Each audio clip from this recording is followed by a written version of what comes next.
Бүгін мен сендерге сабақты қандай кітаппен өтетінім жайында кітапқа жалпы шолу жасап өтейін. Бұл менің сабақ өтетін 9-шы сыныптың сызу кітабы.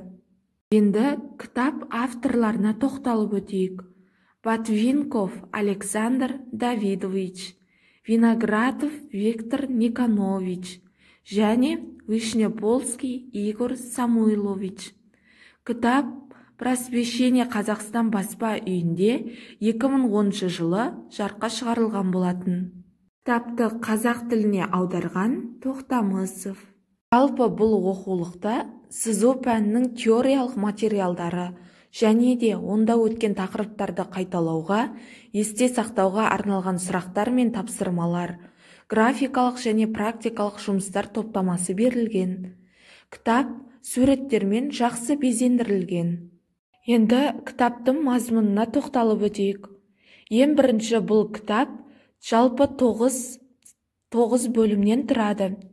Бірінші бөлім ол сызбаларды орындау техникасы және оларды пішіндеу ережелері жайында айтып өтеді.